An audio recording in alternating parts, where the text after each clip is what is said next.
Vous êtes les bienvenus au salon, la 8e édition de Piscine Expo Maroc, un salon qui a pris sa vitesse de croisière, qui abrite chaque année une centaine d'exposants qui viennent d'une dizaine de pays différents. Le bien-être de l'être humain et puis le bien-être au niveau de l'environnement.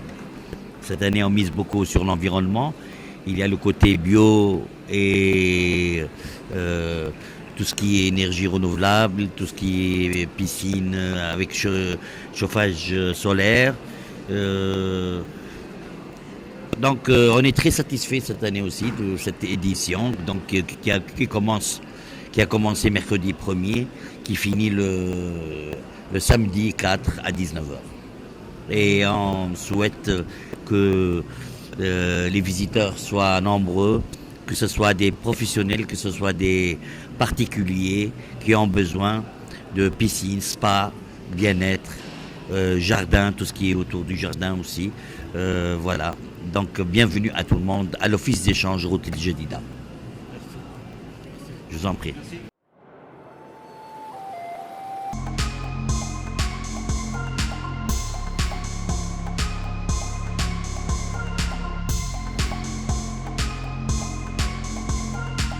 Le salon Piscine Expo est un salon spécialisé dans tout ce qui est piscine, et pompe à piscine, carrelage pour piscine, les adhésifs, la ciment pour l'été Chougère. On est grand distributeur de matériaux de construction ici au Maroc.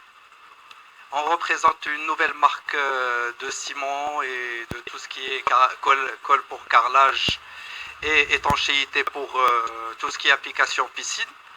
C'est des nouveautés qui sont installées pour le Maroc, des produits qu'on essaie de présenter à tous les installateurs pour les faire connaître, montrer comment les appliquer, l'utilisation aussi pour les fins de piscine, tout ce qui est spa, tout ce qu'il y a où il y a de l'humidité.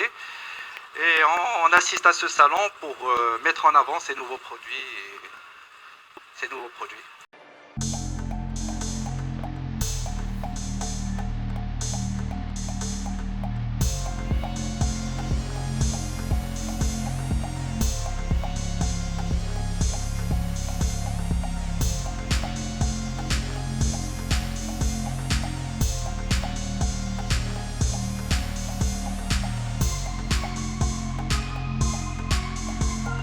Bonjour, nous sommes la société First Plastic.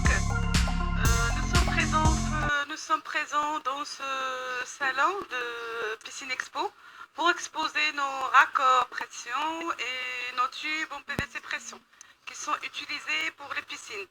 Nous sommes producteurs nationaux, on a l'unité de production sur la technopole de Noisseur. Nous produisons aussi des tubes en CPVC destinés à la plomberie sous licence de la multinationale Lubrizol.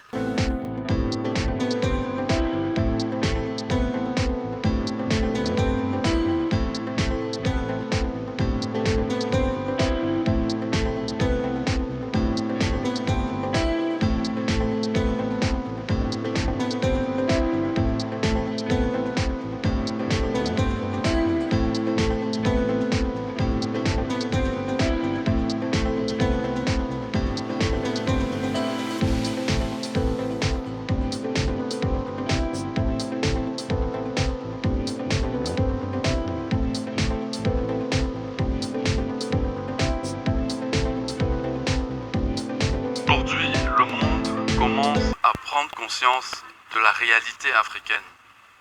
L'Afrique, c'est le poumon. L'Afrique, c'est la clé du monde. L'Afrique, c'est le futur. L'Afrique, c'est le continent à préserver.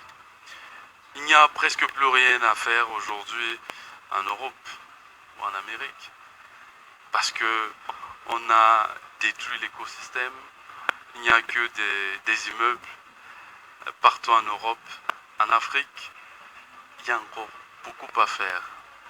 Donc, il y a des acteurs africains qui travaillent, mais qui ne sont pas connus.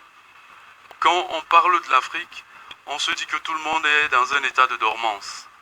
C'est-à-dire qu'il n'y a que des paresseux. Mais non, Homme d'honneur est là pour dire que l'Afrique à des hommes charismatiques, des hommes travailleurs, des travailleurs infatigables. C'est pourquoi, en initiant Homme d'honneur, qui d'ailleurs a deux versions, un homme d'honneur personnalité et homme d'honneur people, nous avons aussi une version femme d'honneur. Femme d'honneur personnalité, femme d'honneur people. Parce qu'on sait qu'à côté d'un homme, il y a toujours une grande femme. Et ces femmes ont besoin d'une visibilité. Donc homme d'honneur s'inscrit dans une dimension de promotion, de valorisation. Alors, ceux qui paraissent en majorité, ce sont les chefs d'État africains. La vie des chefs d'État africains nous intéresse. Parce qu'un chef d'État africain, c'est la locomotive. Même si certaines presses sont là pour wagoniser ces chefs d'État qui sont des leaders, qui œuvrent inlassablement pour porter haut le continent, pour présenter l'Afrique sous une dimension moderne, pour présenter l'Afrique sur une base du rayonnement. Parce que quand on regarde aujourd'hui ce qui se passe au Maroc, avec les réalisations de Sa Majesté Mohamed VI, en 15 ans, il a porté le Maroc dans ses mains. Parce que le Maroc a toujours vécu dans son cœur. Et aujourd'hui, il est en train de porter le continent africain. C'est un exemple réussi.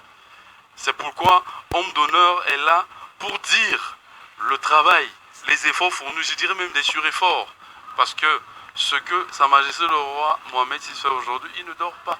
Et tous les chefs d'État le suivent. C'est pourquoi vous voyez, il y a un numéro que nous avions fait hier encore. C'était l'âme du Maroc tend la main à l'Afrique. Aujourd'hui, l'âme du Maroc embrasse l'Afrique. Il se fond à l'Afrique. Voilà. C'est pourquoi ici, ça c'est l'un de nos derniers numéros. Une réussite du roi Mohamed VI, la COP 22, ça a été une réussite énorme.